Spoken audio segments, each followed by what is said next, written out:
बेचैन नजर बेताब जिगर, ये दिल है किसी का दीवाना, है दीवाना।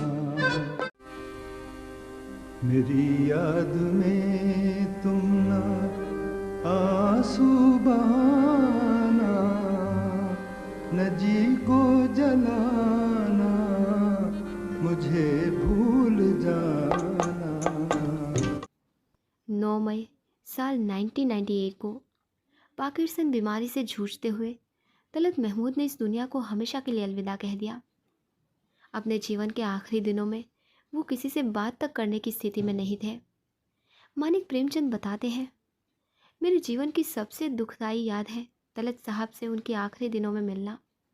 पूरी दुनिया को अपनी आवाज़ से मदहोश कर देने वाला शख्स एक एक जिंदगी शब्द बोलने देने के लिए सदियों वाले सहद कर रहा था।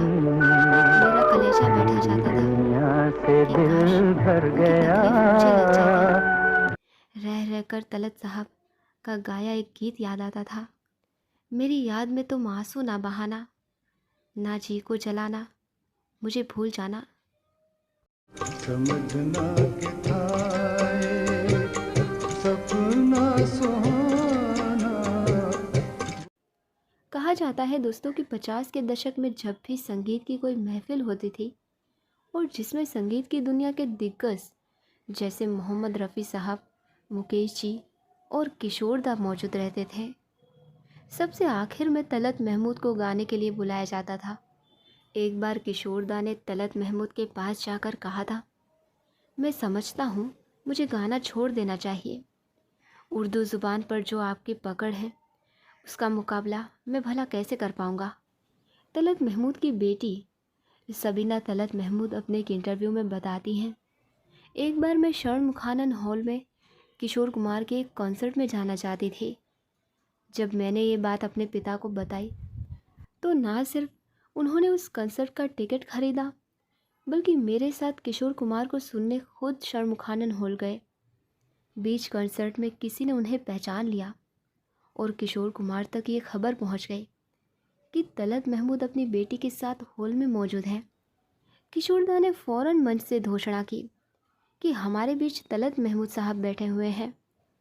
उन्होंने उन्हें मंच पर बुलवाया और कहा कि तलत साहब, आपकी जगह वहाँ नहीं यहाँ है, आप मेरे साथ बैठिए।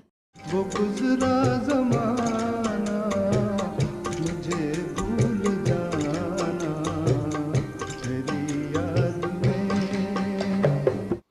मानिक प्रेमचंद ने हिंदी फिल्म संगीत पर कई किताबें लिखी हैं। उनमें से एक है तलत महमूद की जीवनी, द वेलवेट वॉइस। मानिक बताते हैं कि तलत महमूद साहब की आवाज़ से उनका सम्मोहन साल 1958 में हुआ था। बात साल 1958 की ही है, जब मैं कार में अपने परिवार के साथ दिल्ली में गणतंत्र दिवस परेड देखकर लौट रहा था। सभी लोग आपस में बातें कर रहे थे।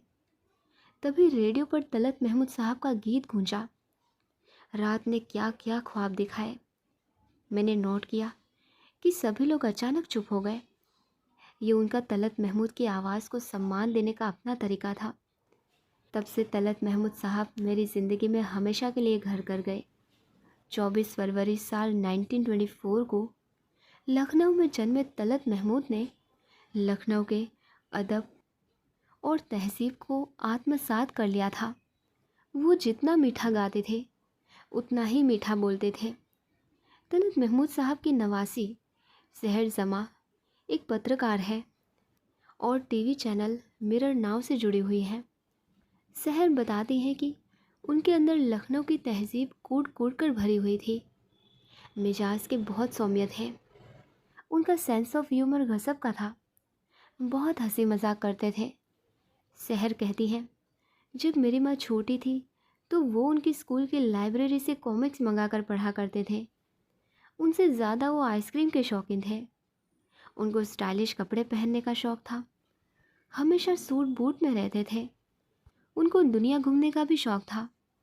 50 के दशक में ही उन्होंने वर्ल्ड टूर का चलन शुरू किया था। वो दूसरे भारतीय गायक थे जिन्होंने लंदन के रॉयल अल्बर्ट हॉल में गाया था। बाद में उन्होंने न्यूयॉर्क के मेडिसन स्क्वायर गार्डन में भी गाया था।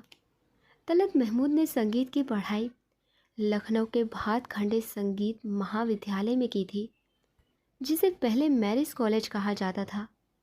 तलत महमूद वहाँ की प्रवेश परीक्षा की लिखित परीक्षा में कुछ खास नहीं कर पाए, लेकिन जब उनकी स्वर परीक्षा हुई तो परीक्षक उनका आलाप सुनकर आश्चर्यचकित रह गए और बिना कोई सवाल पूछे तलत महमूद का दाखिला कर लिया गया। मानिक प्रेमचंद बताते हैं कि बाद में तलत साहब ने फिल्म शिकस्त के गीत सपनों की सुहानी दुनिया को आंखों में बसाना मुश्किल है के पहले 50 सैकड़ों में यही आलाप गाया।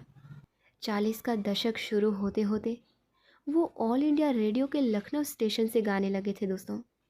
साल 1941 में वो कलकत्ता चले गए, जहां HMV ने उनके साथ 30 रुपये प्रति गाने पर एक कॉन्ट्रैक्ट साइन किया। कलकत्ता में उनका फयाज हाशमी का लिखा गाना तस्वीर तेरी दिल मेरा बहला ना सकेगी पूरे भारत में मशहूर हो गया। साल 1949 में वो अपनी तकदीर आजमाने बम्बई पहुँचे। तलत महमूद की प्रसिद्धि उनके वहाँ पहुँचने से पहले ही वहाँ पहुँच चुकी थी। अनिल विश्वास ने उन्हें पहला ब्रेक दिया और उन्होंने दिलीप कुमार की फिल्म आरज़ू के लिए एक गाना गाया था, जिसका नाम था ए दिल मुझे ऐसी जगह ले चल जहाँ कोई ना हो। अपने करियर के शुरुआती दौर में तलत महमूद की आवाज़ में पाए जाने वाले कंपन की वजह से उन्हें कई बार रिजेक्ट किया गया था दोस्तों। ये बात अलग है कि यही कंपन और यही लर्जिश आगे चलकर उनके गाने की USP बन गई। मानिक प्रेमचंद बताते हैं, वो जिस तरह से गाते थे उसी तरह से बोलते भी थे। उनको सुनने के लिए उनके नज़दीक आना पड़ता था। उनका अपना स्वभाव उनके गानों में दिखाई पड़ रहा था। वो बहुत अदबी आदमी थे। अगर आप तलत महमूद साहब को सुनने का शौक़ रखते हैं तो आप पाएंगे कि उनके गानों का बहुत महत्वपूर्ण हिस्सा है उनकी काव्यत्मता। तलत महमूद को उर्दू शायरी की बहुत समझ थी दोस्तों, इसलिए वो उन गीतों को गाने के लिए चुनते थे जो श्रोताओं के दिल के बहुत नज़दीक थे। इनकी आवाज़ में रफ़ी साहब जैसी रेंज नहीं थी।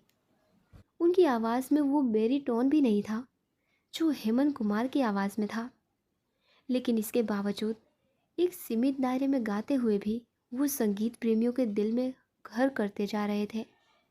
तलत महमूद की मन्ना डे से बहुत नज़दीकी दोस्ती थी। मन्ना डे अपनी आत्मकथा मेमोरीज कम अलाइव में लिखते हैं, एक बार मदन मोहन ने बम्बई आई मलिका ए गज़ल बेगम अख्तर के सम्मान में रात्रि भोजन दिया, जिसमें बम्बई की हर बड़ी संगीत हस्ती को बुलाया गया। जैसे कि उम्मीद थी, भोज से पहले संगीत की एक महफिल हुई और सबसे पहले तलत महमूद से माइक के सामने आने के लिए कहा गया। जैसे ही उनकी पहली गज़ल ख़त्म हुई, इतनी तालियां बजी कि मेरे और मोहम्मद रफ़ी साहब के बीचों बीच बैठे हुए किशोर कुमार ने हम दोनों से फुसफुसाकर कहा, चलिए हम दोनों चुपके से भाग चलें। तलत साहब के फैलाए जादू के बाद अब हम लोगों को और कौन सुनेगा। साल 1962 के भारत के चीन युद्ध से पहले जब चीन के प्रधानमंत्री चू एन लाई भारत आए तो वो मुंबई भी गए। वहाँ कार्यवाहक राज्यपाल मोहम्मद करीम चागला ने उनके सम्मान में एक संगीत सम्मेलन आयोजित किया। मानिक प्रेमचंद बताते हैं, उन्होंने तलत महमूद और गीता दत्त को चीनी प्रधानमंत्री के मनोरंजन के लिए बुलाया। आधे घंटे के बाद चू एन लाई की शक्ल से लगा कि इस महफिल में उन्हें मज़ा नहीं आ रहा है। उन्होंने इच्छा प्रकट की कि वो आवारा फिल्म का आवारा हूँ गाना सुनना चाहते हैं। अब वहाँ मुकेश तो थे ही नहीं, इसलिए आयोजकों ने तलत महमूद साहब से ही अनुरोध किया कि वो ही आवारा हूँ गाकर सुनाए। तलत साहब और गीता दत्त ने आवारा की ही धुन में उस गीत का मुखड़ा गाया। घर बार नहीं, संसार नहीं, मुझसे किसी को प्यार नहीं, आवारा हूँ। फिर गीता दत्त ने भी इसी लाइन को दोहराया। तलत साहब के मुंह से ये गीत सुनकर चू एन लाई झूम उठे।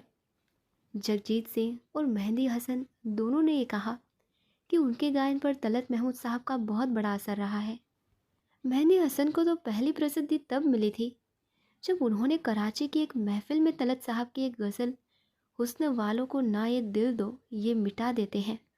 इस गायन के लिए मेहंदी हसन को 17,000 रुपये मिले थे, जो कि उस ज़माने में बहुत बड़ी रकम समझी जाती थी दोस्तों। इस सब के बावजूद मात्र 40 साल की उम्र में तलत महमूद के करियर का अंत शुरू हो गया था। आमतौर से गायक 40 साल की उम्र में अपने करियर की पीक पर पहुंच जाते हैं, लेकिन इस उम्र तक आते आते तलत महमूद की मांग कम हो चुकी थी। मानिक प्रेमचंद कहते हैं, ये अर्ली बर्नआउट का केस था। 40 साल की उम्र में कोई इस तरह अपनी दुकान बंद नहीं करता। अपने करियर के पीक पर तलत साहब अक्सर 3-4 महीनों के लिए वर्ल्ड टूर पर चले जाते थे। इसका भी उनके करियर पर बुरा असर पड़ा। दूसरा, भारतीय फिल्मों में संगीत का स्वरूप बदल रहा था। शोर शराबे वाला संगीत हावी होने लगा था। गानों में शब्दों का महत्व कम होता जा रहा था और तलत महमूद इस पूरे माहौल में खुद को मिसफिट पा रहे थे। तलत महमूद को ये बात भी काफ़ी बुरी लगती थी दोस्तों कि कई बार इनसे गवाने के बाद वही गीत संगीतकार दूसरे गायकों से गवा लेते थे। इस बात से वो अंदर ही अंदर घुटते जा रहे थे। जहां आरा उनके करियर की आखिरी बड़ी फिल्म थी। बेहतरीन गानों के बावजूद ये फिल्म बुरी तरह से फ्लॉप हो गई थी और 3 दिनों के भीतर ये थिएटरों से उतर गई थी। इस फिल्म ने कई लोगों के दिल तोड़े थे, जिसमें तलत महमूद का भी दिल शामिल था। सहर जमा बताती हैं, तलत साहब को बहुत अच्छी तरह से पता था कि उनकी आवाज़ कुछ तरह के गानों के लिए ही उपयुक्त है। उनको पता था कि शोर वाले संगीत में उनकी आवाज़ खोकर रह जाएगी। इसका उन्हें अंदाज़ा हो गया था। अगर आप तलत महमूद और मेहंदी हसन के करियर पर नज़र दौड़ाएं तो आप पाएंगे कि मेहंदी हसन तलत महमूद से मात्र 3 साल छोटे थे। 40 साल की उम्र में जहां तलत महमूद अपने करियर के अंतिम पड़ाव पर थे, वहीं साल 1964 में 37 साल की उम्र में गुलों में रंग भरे गाकर मेहंदी हसन अपने करियर का आगाज़ कर रहे थे।